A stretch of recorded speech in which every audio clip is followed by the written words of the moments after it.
Eu trouxe o pastor Ailton Bezerra para a gente poder conversar, né, sobre esses temas. O templo de Deus. Vamos lá, meu pastor? Fala um pouco mais sobre o templo de Deus, porque existe essa divisão, o templo feito por mãos humanas, o templo de Deus que somos nós. Então, na verdade, a fala do rapaz está totalmente equivocada. Não, no Silas Malafaia, pastor Silas. Não, o pastor Silas deu a palavra correta, a questão do templo. Está aqui, ó. Eu não costumo nem ler texto, mas eu vou ler aqui rapidinho. Atos 5:42, e todos os dias no templo e nas casas não paravam de ensinar e anunciar Jesus Cristo. Então, assim, a palavra do Silas está correta. O problema é que a palavra daquele rapaz, que eu não conheço, o que acontece? Ele está equivocada, porque Hebreus 10:25 ele faz totalmente uma interpretação errada junto com outros textos que ele cita. Então, Hebreus é uma carta universal escrita à igreja universal, a igreja universal não é a igreja do Edir Macedo, não. É a igreja de todos os povos, línguas e nações. O contexto histórico daquela carta eram os judeus que converteram ao cristianismo, mas eles queriam ficar nas práticas judaicas. De outro modo, eles estavam na peregrinação, fugindo, né, da perseguição do Império Romano. Então teve um período da história da igreja que ela não estava mais no templo, mas não é porque ela não quis, porque ela excluiu o templo religioso, o gótico, né, que foi feito por Constantino depois, não é por causa disso. Na verdade, ela não estava no templo por causa da perseguição. Nesse período, inclusive do livro do Apocalipse, quando se escreve o livro do Apocalipse, a igreja está se reunindo em catatumba, cemitério, caverna, escondida e de casa em casa. E por isso foi um período histórico por causa da perseguição. Mas em nenhum momento a igreja primitiva abandonou o templo, ou demonizou o templo, ou falou que o templo era dos homens, ou era isso ou aquilo. Então, teologicamente falando, o que acontece? Em 1 Coríntios, capítulo 3, versos 16, a Bíblia fala que nós somos o templo do Espírito Santo. Então, nós somos o templo de Deus. E aquele templo de pedra construído, se eu for na arquitetura brasileira, ele é chamado também de templo.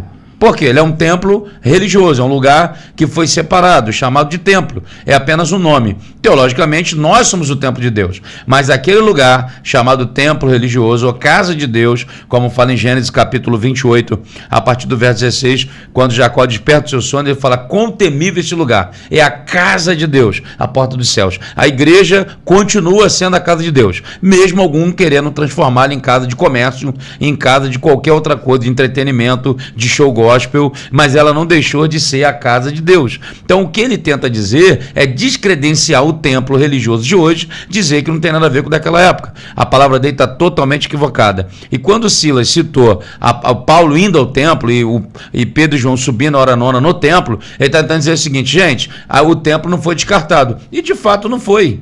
Agora, a vida cristã, ela é uma praticidade. Então, ir ao templo é imitar a igreja primitiva. A igreja primitiva, ela frequentava o templo. Ela ia no templo e também ia de casa em casa. Tanto é que Paulo fala assim, a Bíblia fala assim, Atos 2:42, e perseverava no treino dos apóstolos, na comunhão, no partir do pão. Não deixava as orações. E fazia isso onde? No templo. Eles sempre estavam presentes no templo. Eles nunca demonizaram o templo. Pastor. O problema, rapidinho, Mário, para mim poder só terminar. O problema é que hoje existe um sistema que eu já denunciei no meu livro chamado Manifesto Cristão, que é o niilismo eclesiástico pós-moderno. O niilismo é uma pregação do filósofo Nietzsche que prega a quebra de todos os valores absolutos. Então, ou seja, Nietzsche dizia o seguinte, o cristianismo é um equívoco e se houve um cristão, esse morreu na cruz. Então, nessa perspectiva, Nietzsche vinha pregando isso e essa filosofia brasileira, alemã de Nietzsche, chegou no Brasil, mas no meio eclesiástico. E no meio eclesiástico tenta vilipendiar a instituição em detrimento do trabalho que a igreja faz no país. E a igreja somos nós. Mas nós, igreja, se reúne no local que é chamado Igreja Casa de Deus. Se algumas igrejas estão deixando de ser casa de Deus para virar casa de show, casa de negócio, casa de venda, eu não tenho nada a ver com isso. A gente tem a ver com o evangelho. Então tem igreja séria, tem coisa séria. E muitos desses que pregam contra a igreja e contra o templo, muitos, não são todos, que aí também eu seria, Mário, leviano em julgar as pessoas, mas muitos desses têm problema de sociopatia e de não estar debaixo da autoridade espiritual. Não são todos, mas tem uma parte. Não podemos generalizar. Isso aí. Então, mas vamos lá, é porque eu sou um pouco didático. Aí dentro dessa, eu vi aqui, né, como o pastor Silas Malafaia ali falando, E ele fala sobre que as pessoas... eu não me lembro exatamente qual foi a palavra que o pastor Silas ali fala, mas sobre... mas ele está dizendo o templo humano. Mas qual a prioridade? O senhor, como pastor, qual a prioridade que nós devemos dar? O templo, que somos nós, que damos glórias a Deus, que estamos buscando a salvação em Cristo Jesus, ou o templo que aí são feitos por mãos humanas? Então, me fala, por favor, como a gente consegue enxergar, porque eu acho que essa é a inquietação de muitas pessoas, que às vezes a gente vê prosperar o templo do Senhor. Eu não quero aqui menosprezar o templo do Senhor, porque lá forma caráter meu, do Senhor e de muitas outras pessoas, até mesmo da pessoa é contrária, formou o caráter cristão daquela pessoa. Eu vou te falar a origem disso, primeiro a origem, depois o desdobramento. A origem disso está lá em João capítulo 12, quando aquela mulher traz um nardo muito precioso, um perfume, e ela lança aos pés de Jesus. Ele valia 300 denários. Sim. Então Judas se levanta e fala assim, isto é um desperdício. Dê isso aos pobres. Jesus falou, os pobres sempre tendes convosco, a mim nem sempre tende. Jesus está falando de adoração, o cara está falando de dinheiro. Jesus está falando de adoração a ele. A visão dele é diferente. Isso aí. Material, humana. Então, e o Judas, essa pregação do Judas é a pregação da teologia da libertação no sentido de esquerda, que nós chamamos de teologia caviar. Tá? O camarada está pregando contra o templo ou contra coisas parecidas de consumismo, capitalismo, mas ele tem um iPhone na mão. Ele está pregando contra isso, mas ele fica, quando ele vai pregar, dar uma palestra nos maiores hotéis. Sim. Mas ele está lá falando que o povo tem que ser pobre. Então, resumindo, eu dei uma base aqui originária da situação, aí tu vai entender o porquê que eu estou falando isso. E aí alguém botou na internet certa vez, eu coloco muito isso hoje, que é justamente o que eu estou denunciando no livro Manifestos Cristãos. Colocaram a imagem de um menino da África esquelético, um menino morrendo, seco, osso puro, e colocaram um templo religioso magnífico. E falou assim, quem aqui é o templo de Deus? Quem é que tem que ser? Então, isso é uma jogada do diabo, na verdade, para tentar desguarnecer a igreja, que é una, ela não se divide, ela é una. Então, a igreja que somos nós, ela precisa entender isso. Então, o que é mais importante? Não tem mais importante.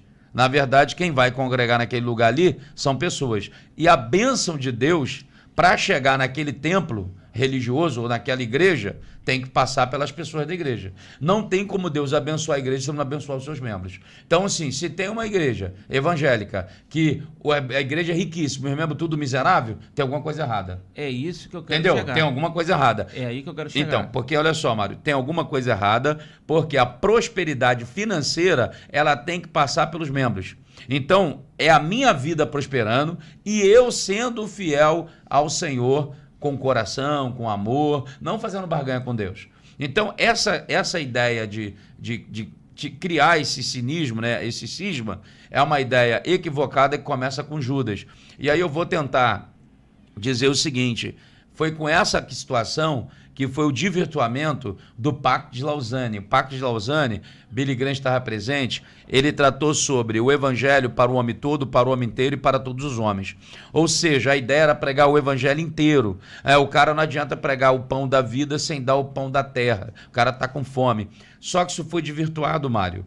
E desvirtuou-se, e teólogos evangélicos brasileiros se desvirtuaram, e hoje todos esses que fizeram isso, seguem uma teologia que começou lá com Leonardo Boff, que era um católico, que a igreja até desconsiderou ele, e nessa visão, tipo assim, tem que ser tudo igual para todos, todo mundo tem que ser igual, a gente não pode ter riqueza e tal. Cara, tudo conversa fiada, porque esses caras são tudo milionário, pregando uma pobreza que não existe e deixando o povo ferrado, o povo sofrendo, e se não tiver pessoas igual você, se não tiver igrejas, como nós temos, muitas igrejas sérias, se não tivermos trabalho de missões mundiais, nacionais e outros trabalhos, quantos são os pastores que se desgastam numa clínica de recuperação para pegar dependente químico? Sim. Quantas são as igrejas que mantêm essas casas? Então, assim, é complexo, porque existe um grupo de pessoas que querem falar, mas não contribuem. Você pode falar, porque você faz, então, mas tem cara que não faz nada. Então, a nossa busca, né, é de poder trazer reflexões para nós olharmos para nós mesmos. Eu posso melhorar? Sim. Eu posso melhorar? Eu posso, dentro dessa visão, calma aí, prioridade. Será que eu tenho dado prioridade à igreja institucional ou tenho dado prioridade aos meus membros? É essa a nossa busca, sabe? De orar e pedir ao Senhor, porque nós sabemos que muitas das vezes a pessoa está seguindo um caminho e porque ela está ali fazendo o que acha que é para a glória de Deus, mas na verdade não é. Eu vou de novo para a origem de tudo isso, para você entender mais um pouquinho. Existe uma matéria que a gente estuda chamada Hamartiologia, nome difícil, né? Vou então traduzir. Teologia do pecado. Na teologia do pecado, Santo Agostinho de Hipona, ele pregou o seguinte, que o pecado era apenas quando o homem gerasse, ou seja, o sexo é só para a procriação, então nós nascemos em pecado. Ele baseou em Salmo 51, versículo 5, quando Davi fala assim, em iniquidade me concebeu minha mãe. Então o entendimento de Agostinho era esse. O entendimento de Pelágio é que o pecado só chega, o pecado de Adão a nós, quando a gente chega na ideia da consciência. Aí ele atende a nós, ou seja, ele chega até nós. De outro modo, veio os federalistas, eles disseram o seguinte, no século XVIII, olha gente, na verdade, não é nem o originário por causa da sexualidade e nem afetou só Adão e chega a nós. Não, todos nós somos pecadores. Romanos 3, 23. Todos pecaram e instituídos estão da glória de Deus. Só que a Bíblia fala em Romanos 5, 12 que por um só homem entrou o pecado no mundo e pelo pecado a morte. Por isso todos pecaram. Aí tu fala, mas o que tem a ver isso com esse assunto? Eu explico. Na verdade, o grupo que não entende a visão bíblica, nesse sentido que a maior desgraça do mundo é o pecado, então eles vão entrar nessa cisma aqui. Vamos pegar um porco. Ele está totalmente sujo, ele está com fome, ele não tem trabalho, ele não tem profissão, ele não tem educação. Pegou o porco, deu banho nele, tem um porco limpo. Pegou o porco, você deu comida a ele, tem um porco de barriga cheia. Pegou o porco, botou ele para estudar, agora tem um porco intelectual. Pegou o porco, deu trabalho para ele, agora você tem um porco trabalhador. Tá. Aí você pega esse porco limpo, todo maravilhoso, larga ele. Ele volta para a lama. Ou seja, a prioridade da igreja não é fazer, a gente já até falou em off aqui, o assistencialismo. Por isso Jesus falou, os pobres sempre têm convosco. A adoração não pode ser negociada. A adoração é a Cristo. Pastor, o atender a pessoa, olha só, porque senão o cara vai para o inferno de barriga cheia. Rapidinho, você pode atender. Eu vou abrir o parênteses. Olha só, rapidinho. Você pode atender, mas o atender... Se não pegar contra o pecado, o cara não mudar de vida, ele vai continuar no erro e na miséria. Mas não cabe a gente julgar. Não. Se vai acontecer ou não, cabe eu fazer. É a prioridade. 2 são os mandamentos. Isso.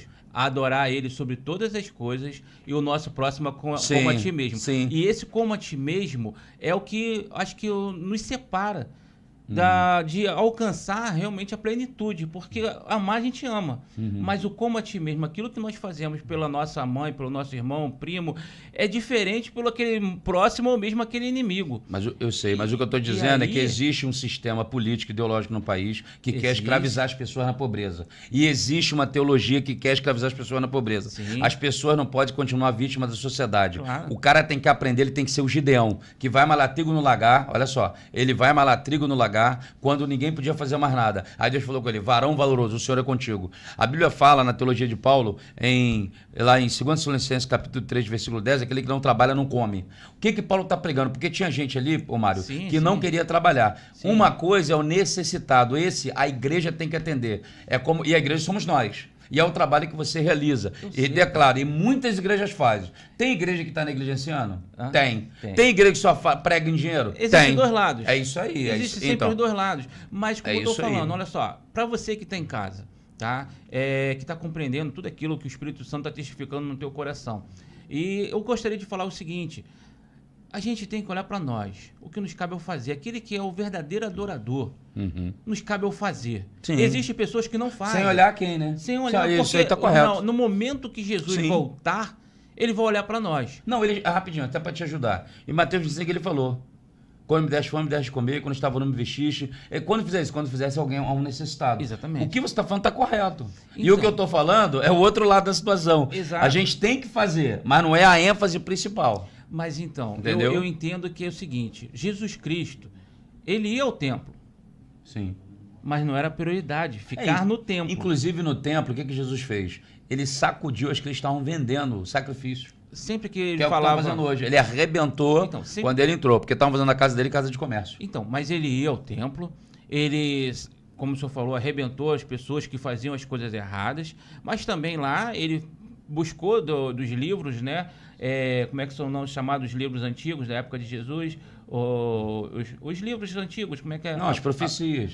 Mas tinha antes, livros de Isaías, né? Não, sim. Então, Antigo Testamento. Antigo Testamento. Havia ali, ele lia lá. Sim. Então, quer dizer, dá importância ao templo. O templo existe a importância Sim. de si ao templo. Assim foi dado o exemplo do pastor Silas Malafaia, que os apóstolos foram ao templo. Não, a igreja primitiva. Eu concordo. O que eu não concordo, meu pastor, é a prioridade de lideranças, tanto a estrutura templo, do que não dá da mesma forma ao irmão. Eu não digo nem atender o necessitado só financeiramente. Hoje, o pastor está lá pregando sobre não andeis ansiosos com o dia de amanhã. O irmão acabou de ouvir aquilo, nem abraçou o irmão quando acabou o culto e já está indo embora. É o profissionalismo. Já tá. É o profissionalismo. Aquilo que eu falei. Estamos virando empresa. É isso aí, negócio. Estamos virando empresa. É quando o líder deixa de ser o líder espiritual para ser o dono da empresa. Aí eu chamo de empresa, então, né? Mas eu entendi sua falha, eu acredito que todo mundo também entendeu também. Mas deixa eu te falar um negócio importantíssimo. Em João 6, Mário, ele multiplicou pães e peixes.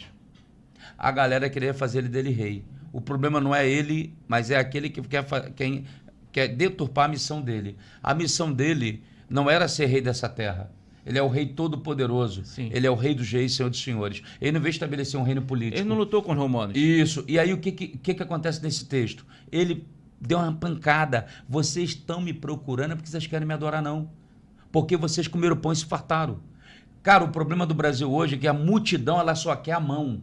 Os discípulos querem a face. Então, entre esses, tem hoje necessitado. Que ele falou que estão na rua, que estão jogados, os mendigos, maltrapilho. A igreja tem que ir lá. É isso que você está falando. E está correto. E tive fome, deixe de comer. Eu tive sede, deixe de beber. Estava nu, me vestir. Estava preso, foi me visitar. É a palavra de Deus. É a palavra de Deus. É a palavra de Deus. O que você está questionando, e eu concordo com você, é o quê? É um bando de líderes que se desviaram e estão fazendo a igreja comércio. Sim. Só que essa turma que está do outro lado da internet metendo pau, eles não têm compromisso com a igreja como você tem. Ele não tem compromisso com pessoas como você tem. Eles estão pessoas que saíram da igreja e estão revoltados com a instituição. Estão revoltados com a instituição porque, na verdade, sempre estiveram lá por causa da pessoa errada. Exato. Eu costumo dizer o seguinte, quem sai da igreja templo, já que a igreja somos nós, quem sai de lá por causa de uma pessoa é porque nunca esteve lá por causa da pessoa certa. Eu sempre costumo falar o cuidado, né? Porque esse que sai, ele pode voltar amanhã. Sim. Então, tem que ter amor. Tem que ter amor. Porque não, Deus faz, né? Deus pegou lá Jonas, se é aqui que você tem que estar, é cá que você vai estar. Deus vai fazer. A graça é tão grande. Alcança. A graça é tão grande que um assassino virou líder. Exatamente. Moisés, pô. Exatamente. A graça é tão grande que Paulo virou apóstolo. Só para finalizar a parte de congregar, o homem de Deus ali que fala sobre congregar, aí ele fala que a igreja do primeiro século se reunia em casas, né? E aí ele dá o exemplo de Romanos. E a igreja do século XXI, que é a nossa, que nós vivemos hoje, ele faz uma certa crítica, porque ele fala que, pois aquela igreja antiga, nas atuais de hoje, ela fala assim, a liturgia sistemática, instituições organizadas, sistema religioso, de dono de instituições. Infelizmente, não podemos omitir isso. Não, mas o que existe mas eu sei. Isso. Mas eu sei, Mário, olha só, mas ele está falando um besterol danado, eu vou te falar por quê. Primeiro que ele interpretou o texto errado. Já começa por aí. Vamos tirar essa parte do... Ele está fazendo uma crítica, é o que eu falo, uma crítica pontual que parte do que ele fala, esquecendo o texto, que no texto bíblico ele está equivocado. Mas a crítica que ele faz é pontual. É isso. Existe. Vamos guardar essa parte. Existe, mas qual o problema que eu vejo no meio evangélico? E até nas igrejas locais? A gente não valoriza o que é nosso. A gente critica o que é nosso. A gente não vê o que Deus está fazendo. E aí o cara sai dali e acha que ele vai ter a solução. Todo esse grupo que sai da igreja institucional, como eles chamam, eles se reúnem num lugar. O que vai acontecer? Lá virou igreja.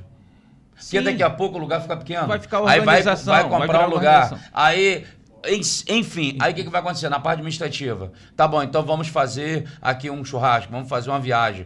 Eles vão ter que ter contribuição, vai ter que ter dinheiro. O problema é que não tem como tirar o ser humano da humanidade. Não tem como tirar da terra. Eu concordo. Entendeu? Aí, só que lá, Mário, o dinheiro, a administração é na conta dele. Não é na conta da instituição chamada igreja. A não ser que ele, então, crie uma instituição. Se ele criou uma instituição, ele se tornou igreja de novo. Não, nesse sentido. Eu te entendo que Entendeu existe agora? um ciclo. Não tem como. É um ciclo. É doideira. Contudo, o que não podemos é ficar Fechar os essa olhos. briga. Não, olha só, o que eu acho, pastor, não podemos é ficar com essa briga de que um tá certo e o outro errado. Aquele que vai pro templo tá errado e aquele que fica fora tá errado. Acho que é reino lutando contra reino. Não, sim, mas olha só. A gente tem que ter o cuidado, né? E dentro daquilo que ele falou, não vou entrar no lado teológico, porque o senhor domina o lado teológico, eu não. Contudo, aqui a liturgia sistemática, instituições organizadas, sistema religioso e donos de instituições. Infelizmente isso acontece. E infelizmente, eu não quero dizer para você, para de ir para a igreja. Mas eu quero dizer para você, membro, ora para que isso possa diminuir. Porque eu creio no Deus do impossível. Eu creio que a palavra de Deus... Eu falaria diferente. Fala para mim. Sabe o que eu falaria para ele? Busca uma igreja séria, pô. Por que ele está nessa igreja que ele está vendo tudo equivocado, que achou gospel, que não tem compromisso com o necessitado, que não faz obra missionária? Por que ele está lá? Muitas igrejas estão assim, meu pastor. Não é muitas, eu na verdade. visito igrejas. Olha só, eu vou dizer para você, o cara tem... O que eu fico indignado, eu vou falar como pastor aqui, fica à vontade. é que tem gente que é boa, é séria, é honesta, e lá nessas igrejas que nós estamos falando sem nome, estamos aqui sendo subjetivos, sim, eles dão até as calças. E numa igreja séria, eles não ficam. Então, porque, de fato, eles gostam de ser manipulados. De fato, eles gostam do show gospel. De fato, eles gostam daquilo ali. Se eles não gostassem, Mário, eles não estavam lá. Sim. Aí não gostei, vou para casa. Vou me reunir com o meu grupo. Não. Isso aí é conversa fiada. Não, eu prefiro não olhar com esse ângulo, meu pastor. Com todo respeito. Sim, sim. Eu acredito na visão dele. Se ele quer se reunir em casa para adorar o Senhor, louvado seja o nome do Senhor. Continue sendo praticante da palavra de Deus. Me faltou a Bíblia aqui, eu esqueci de trazer, mas que nós tenhamos a Bíblia como fé e prática. E ali nos reunimos como congregação para poder abençoar. Sim, porque o que não vai nos levar à salvação, sermos praticantes da palavra de Deus. E se estamos juntos, congregando, apoiando um ao outro, se vai virar o ciclo ou não, eu não sei. Sim. Contudo, mas nós precisamos fazer. Mas precisamos lutar, orar, para que aquilo que ele colocou como crítica, essa liturgia sistemática, instituições organizadas, isso precisa diminuir. Porque a gente está vendo e está permitindo. Mas a gente não pode brigar com o pastor. Eu não posso chegar na casa do meu pastor e falar que ele deve mudar. Não, eu devo orar. Eu devo orar e buscar. Senhor, nos dê estratégias para que essas coisas mudem. Eu vou te falar uma coisa, Mário, assim, até para posicionar bem. Pessoas sérias devem buscar igrejas sérias. Paul Roche fala o seguinte: igrejas carnais, elas traem pessoas carnais. E elas usam metodologias carnais. E elas continuam fazendo isso. Então, se a pessoa espiritual está num lugar que não concorda com a Bíblia, cai fora. É a palavra que eu te dou, meu irmão. Sim. Entendeu? Sendo objetivo. Busca outra. Busca igreja séria. E tem igreja séria. Sim. Senão eu vou falar que não tem. Sim. Outra. O cara não quer congregar igreja nenhuma, aí eu vou falar como pastor. Pastor Hilton Bezerra falando. Eu discordo de você, irmão. Você tem a liberdade sua. É lei. Ela é a Constituição. Ninguém vai proibir o cara. Mas eu discordo, eu vou falar por quê. Qual ensinamento você vai dar para os seus filhos e para os seus netos? Hoje em dia, Mário, aquilo que nós aprendemos, você também aprendeu isso? Escola Bíblica Dominical. Cara, esse negócio é maneiro. Tem coisas do passado. Olha, eu sou um cara novo. Tem coisas do passado. Tem coisas que a igreja fazia no passado, que até a Cassiane cantou, né? Igreja pequena, onde Deus fala. Como se fosse só lá que Deus falasse. Mas não é isso. Mas a questão, tem coisas do passado que a igreja está se perdendo porque ela está só inovando. Sim. Olha só, eu vou terminar essa fala. É para mudar. Eu vou falar o seguinte: o problema é que a modernidade trouxe tecnologia. A gente criou muita tecnologia para a gente ter mais tempo. E quanto mais a gente tenta criar tecnologia, a gente menos tempo tem. E as igrejas estão perdendo foco, eu concordo contigo, mas são todas? Não. Quem é sério, vai para um lugar sério. Como eu falei, para aquele que chegar ao ponto, né, de ter o conhecimento, ele formou o caráter onde? Então, nós somos hoje, né, nos dias atuais, nós precisamos da igreja instituição. Não podemos acabar com elas. Contudo, eu também... Aqui, Mário, tá te dando aqui o parabéns aqui. Mais uma vitória na sua vida. Daqui a pouco eu vou lá pro coisa. Muito obrigado aí. Daqui a pouco eu vou para lá. Bom, gente, mas olha só. O que eu quero dizer para vocês é isso. Principalmente depois, porque esse ponto é um polêmico. Se eu passar para ele, ele vai chegar, ele vai querer também falar o ponto de vista do pastor, que eu concordo. Mas tem um homem que Jesus falou. Os apóstolos queriam bater nesse homem. Está lá em Marcos, acho que 9. Esse homem, proibia ele de pregar. Jesus o permitiu que ele não o seguisse, mas continuasse a fazer. Então, nós não devemos o monopólio, né? Que é monopolizar. Mas, contudo, Jesus não disse para todos fazer como ele queria fazer, como aquele homem fazia. Jesus não nos encaminhou, contudo, Jesus não proibiu. Não. Então, eu quero dizer isso, que nós venhamos a não brigar reino com reino. Nós estamos brigando reino com reino. Devemos ter o cuidado de como fazer para que a glória do Senhor permaneça nas nossas vidas e também na vida dos nossos filhos, daqueles que vão vir por detrás, porque daqui a pouco Jesus está voltando e nós precisamos sempre apresentar o melhor.